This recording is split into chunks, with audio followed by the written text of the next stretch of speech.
네, 현장 특파원 리포트 시간입니다. 미국 현지 분위기 살펴볼 텐데요. 한국경제신문의 정인설 워싱턴 특파원이 준비하고 있습니다. 안녕하세요. 안녕하세요. 네, 골드만삭스가 내년 미국의 경제 성장률을 기존보다 좀 낮추면서 우울한 전망이 이어지고 있는데 현지 반응은 어떻게 나오고 있습니까? 예, 성장률 전망치는 계속 내려가고 물가 상승률, 인플레는 계속 올라가고 있어 지금 문제인데요. 골드만삭스가 올해 미국의 성장률 전망치를 4.2%에서 3.8%로 내렸습니다. 올해 4분기 전망치도 3.3%에서 2.9%로 하향 조정했고요. 오미크론 변이로 인해서 미국 경제 회복세가 주춤해질 것으로 전망을 했습니다. 현재 일어나고 있는 물류난이 오미크론으로 인해서 계속 이어지고 살아나던 소비가 타격을 입을 것이라는 게 그 이유입니다.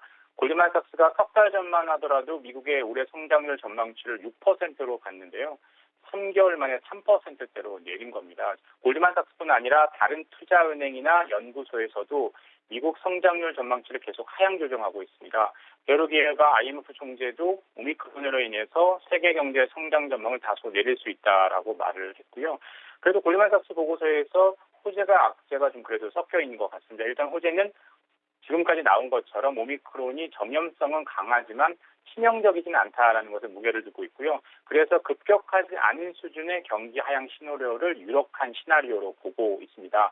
악재는 이제 오미크론으로 인해서 좀 괜찮아질 것으로 봤던 공급망 위기, 즉 일터 복귀가 늦어져서 인력 부족이 더 오래 갈 수 있다는 점이고요. 12월 14일, 15일 다음 주죠. FOMC가 열리는데요. 15일에 테이퍼링 계획도 나오지만 점도표와 성장률 전망치가 나오죠. 페드가 9월에 내놓은 미국 성장률 전망치가 5.9%인데요. 얼마나 이번에 내릴까를 보면 이번에 나온 호재와 악재 중 어느 게 좀 더 강할까를 대략 파악할 수 있을 것 같습니다. 네, 12월 FOMC 계속해서 저희가 주시할 포인트로 짚어보고 있고요. 여기에 더해서 최근에 미국 증시에 상장된 중국 기업들이 퇴출될 위기에 처해 있다라는 보도가 속속 나오고 있는데 여기에 대해서는 어떻습니까?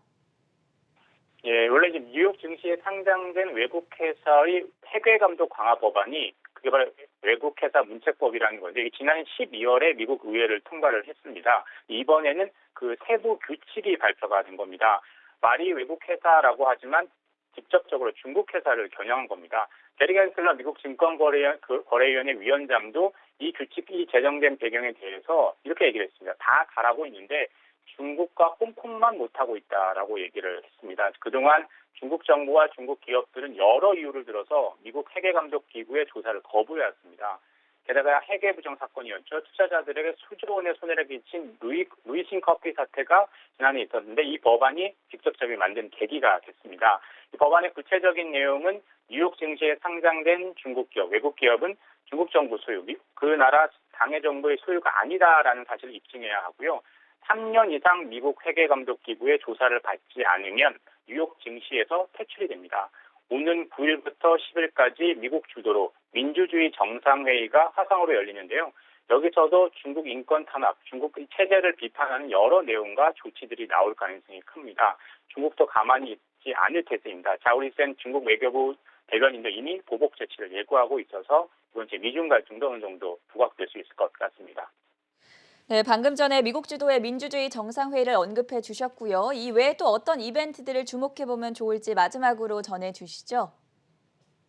네, 계속 저희가 주시하고 있는 것처럼 오미크론을 중심으로 하는 코로나19 확산세를 계속 봐야 될 것 같고요. 뭐니 뭐니 해도 가장 주목해야 할 지표는 당연히 미국 시간으로 10일 오전 8시 반에 나오는 11월 소비자 물가지수 CPI일 것 같습니다. 지난달 10월에 6.2%로 31년 만에 최고치를 기록했는데요. 이번 11월에는 월스트리트 저널이 전문가 예상치로는 6.7% 상승으로 전망이 되고 있습니다. 지난 10월에도 원래 5.9%로 예상했는데 6.2%, 0.3%포인트가 높았는데 이번에도 그와 비슷하다. 그래서 만약에 7%를 넘으면 그야말로 투자자들이 경악할 수 있을 것 같고요. 그에 앞서 하루 전인 목요일 9일에는 중국 생산자 물가지수 PPI가 나옵니다. 10월에 13.5% 상승으로 역대 최고치를 경신해서 이번에도 어떤 추이를 받지 좀 봐야 될 것 같고요. 이번 주에는 또 미국 FOMC에 앞서서 여러 나라가 통화정책 회의를 열어서 기준금리를 결정합니다. 대표적인 나라가 캐나다, 호주, 인도, 브라질 등인데요.